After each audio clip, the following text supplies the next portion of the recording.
Welcome into the Commanders Report. I'm your host, Jack Sperry. Today on the show, we got the latest Commanders injury updates for you guys from head coach Dan Quinn surrounding Jayden Daniels, Terry McLaurin, Sam Cosmi, and more. You're not going to want to miss those updates. Then we'll get into my film takeaways. After watching the film today on Commanders versus Falcons, came away with some more thoughts that I wanted to share with you guys. Make sure you stick around for those film takeaways. But let me know down there in the comment section to kick off today's show, where are you guys at in terms of this Commanders team this year? How many games do you think that this Commanders team wins this season after what we've seen through the first 4 weeks? Of course, the 2-2 start. Do you think they're somewhere around an 8-10 win team? Do you think they still win 11-13, somewhere in that range? Do you think they win less than that? Let me know what you guys think down there in the comment section to kick off today's show. Now, according to head coach Dan Quinn, these four players are heading in the right direction in terms of playing this week versus the Los Angeles Chargers. Obviously,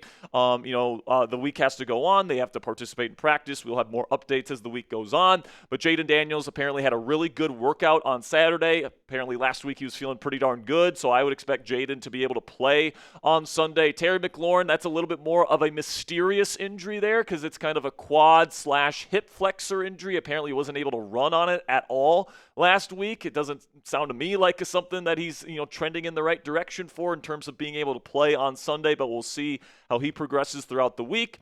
And then John Bates and Noah Brown have now missed multiple games with those groin injuries. We'll see what those injuries look like as the week goes on. But another name that Dan Quinn mentioned as a guy that was trending in the right direction was right guard Sam Cosmi, who is now eligible to come off of IR after he suffered that really brutal knee injury in the playoffs last year. The rehab has been going really well for Sam all offseason long, and he has hit every step of the way.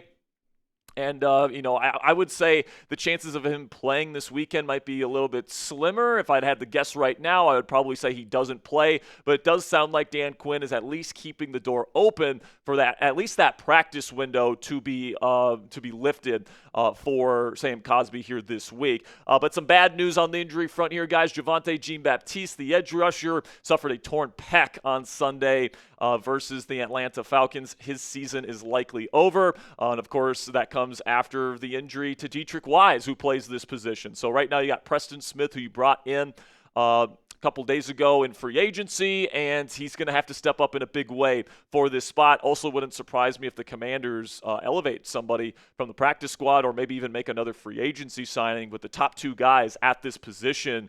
Kind of that hybrid five technique, kind of edge rusher type of position that they have in this Commanders defensive scheme. So hopefully, they can, especially Preston Smith can step up in that role. But, in terms of the injuries this week, I would say if you can get Jayden Daniels and Terry McLaurin back, that would be a great start. All right, because those are your two most impactful offensive players, period, and you were missing them last week, and you still put up 27 points. I don't think the offense is necessarily the issue here with the Washington Commanders. It's not perfect. Right now, the receivers aren't necessarily the best at separating versus man coverage, and defenses are allowed to get away with more man coverage than against other top offenses. But you get Terry McLaurin back, and you get his connection going with Jayden Daniels down the stretch here. I think this Commanders offense is going to be humming by the end of the season. And as we're going to discuss in my film takeaways, I think the biggest issue right now is with the Commanders defense. So what say you guys? Let me know down there in the comment section. Percent chance that the Washington Commanders beat the Chargers in Week 5. Keep in mind, the New York Giants, who were 0-3 and was starting a rookie quarterback and didn't have Malik Neighbors for most of the game,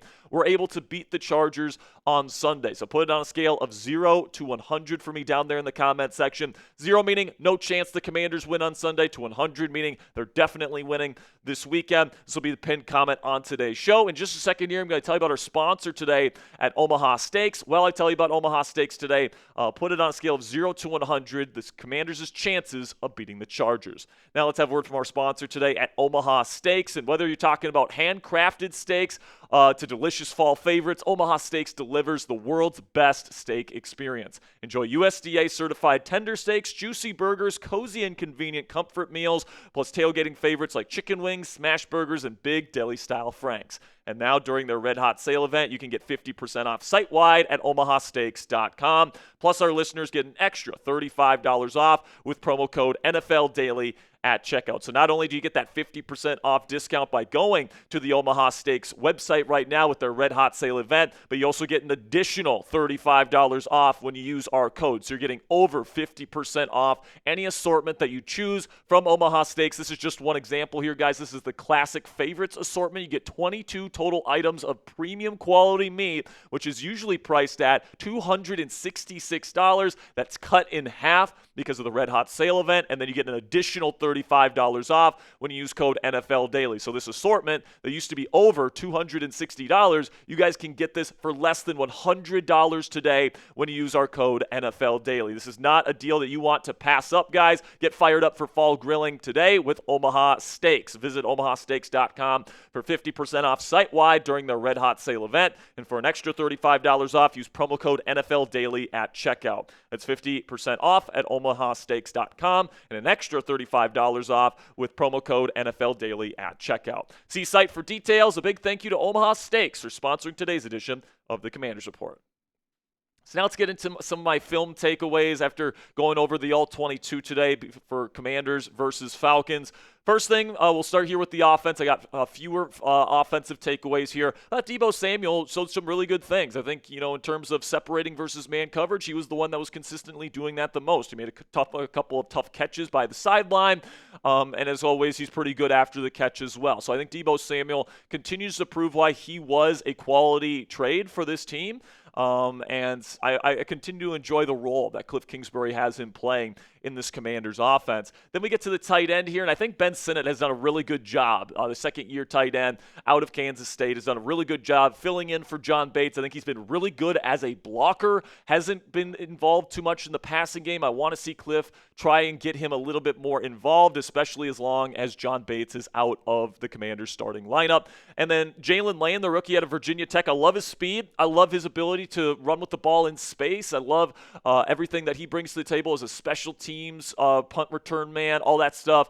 But his hands need improvement, man. He's not making tough catches as a receiver, and then he's muffed a couple of punts already this season, including two this week versus the Atlanta Falcons. Now, they were able to get the football right back on both of them, but still, the hands need improvement here. Jaylin Lane is a smaller type of receiver, so hopefully those hands can improve, but that is certainly a red flag at this point for the rookie out of Virginia Tech. Then we get to the defense here, guys, and I thought Joe Whitt Jr.'s game plan this week was a joke, to be completely frank with you. And it sounds like Dan Quinn kind of agrees with me here, because he said today at his press conference that he didn't think the team stunted enough, and that's really the bread and butter of this Commanders defense, and is why last year this defense and this pass rush really did overachieve with the lack of talent that they had on this group, is because they did so many creative things, scheming people open, using Frankie Louvu as an awesome blitzer. Same thing with Bobby Wagner. This week it was more cut and dry, and it was more just straight pass rush, and I don't think the Commanders have the horses to be able to consistently win in those scenarios. So I want to see Joe Whitt Jr. do a better job scheming guys open there on the pass rush game. Simulated pressure, stunts, all that different stuff that we're used to seeing from this defense that we didn't see on Sunday. And then also, how about we get some better matchups than like Bobby Wagner on some running backs that run 4-3? Like, that would be nice. How about we not do that? Then I think that the missed tackles were all over the place in this game, and especially, I would say, very concerningly, by the defensive line. And this defensive line has played very well through the first 3 weeks, but now this week they just couldn't get Bijan Robinson in particular on the ground. Now, I get it. Bijan's an awesome running back, all right? Maybe the best running back you face all season long. But, from all three levels, Quan Martin, we're going to talk about him here in a second. He had a really bad day tackling. There was multiple missed tackles from everybody on the defensive line here, guys. Like, it's just, you had a lot of opportunities, get some TFLs, get them off the field, and instead you miss that first tackle. They pick up 3 or 4 yards, and they stay ahead of the sticks, right? So you really want those impact plays on defense. They weren't able to capitalize on those. Hopefully they can get the tackling figured out here soon. But then Bobby Wagner, I mentioned him earlier. He can't cover anyone, all right? It doesn't matter if it's zone, doesn't matter if it's man. Age has really caught up to him, and, in years past it was starting to catch up with him. But now you can really tell that good offensive coordinators like Matt LaFleur and Zach Robinson, they are scheming things up for the matchup versus Bobby Wagner, and that he is getting absolutely toasted. And, Joe Whitt Jr. is not helping things out with the scheme, putting him in very vulnerable positions where he has to man up Bijan Robinson one-on-one and man coverage. I mean, it's just not sustainable. So I think that, Bobby Wagner might have to have a reduced role on pass-heavy downs. He's still a great leader in the locker room. He's still a phenomenal run defender. He's still a good blitzer. He's still strong as an ox, but he can't move anymore. He's too old, all right? And I know that might rub some Commanders fans the wrong way, but I believe that to be the truth. And I think the sooner we acknowledge that truth, the faster we can move on and find a solution to the problem that Bobby Wagner is presenting to this Commanders defense right now. Then, Jeremy Reaves got an opportunity to start at safety this week with Will Harris, out for multiple weeks with a fractured fibula. Didn't think he played all that well, unfortunately. In coverage, had some lapses, had some mischaracter, had some bad missed tackles as well. I love Reaves as like a third safety that comes in special packages, and he's obviously an awesome special teamer. Love his locker room presence. There's a reason why, he's so beloved inside this locker room. But, the reality is I don't know if he is a true full-time starting strong safety in the National Football League, and I continue to want to go get C.J. Gardner-Johnson for this defense because I think he'd be perfect for that role within this defense led by Dan Quinn and Joe Whitt Jr. Speaking of the safeties here, I did not think Quan Martin played a good game. In fact, I think he has been a big problem of this Commanders secondary to start this year. He's out of position a lot. He's not been good in man-to-man coverage, and plain and simply, guys, he's not been a good tackler either. So I thought he took a big step forward last year. Now I think he's going way back down to kind of what he was looking like his rookie season, where it was pretty rough for Quan Martin. So really hoping he can turn it around, but it certainly hasn't been great to start the season for the Commanders' free safety. But maybe the worst member of this Commanders secondary right now is Marshon Lattimore, and I fear the injuries finally accumulated to the point, and the age and all that stuff has just accumulated to the point where Marshon Lattimore is no longer good at football, guys. You take a look at what he's given up so far this year. 11 catches for 173 yards allowed and 9 first downs, 6 penalties, and he's allowed 4 explosive passes allowed. And, there was more of that against the Atlanta Falcons. And, there was a play yesterday where he's guarding up Drake London, who, by the way, runs like a 4.6. All right, that's a little bit of an exaggeration, but Drake London is not a burner. All right, Marshon Lattimore held him on a double move and still got burnt down the field. All right, he's just completely lost his speed. He can't cover anymore. And I think that, Marshon Lattimore, unfortunately, we were really banking on him being this team's number one corner. Right now, that's not the case. And right now, the number one corner on this team, I've been saying it the last few weeks, is Trey Amos. All right, the rookie at Ole Miss. He continues to look pretty solid. He did give up a couple of catches, but this past weekend versus Atlanta, but he continues to show on film that he is the best cover corner in this Commanders secondary, and frankly, it's not close. Mike Sainristil did fall into an interception, which was nice, but he had some coverage lapses again this week, a couple missed tackles for him as well. Did add a PBU, so this was Mike. Mike played okay in this game, but Trey Amos continues to show, he might be the newest member of this starting secondary, but he's the best right now, and you got to find some solutions to some of the problems that you are having in the secondary in the weeks to come, or else the defensive struggles are going to continue. So give me your solutions down there in the comment section. What is something that Dan Quinn, Adam Peters, and this Commanders organization can do right now to make this team better? Something schematic, something personnel-wise.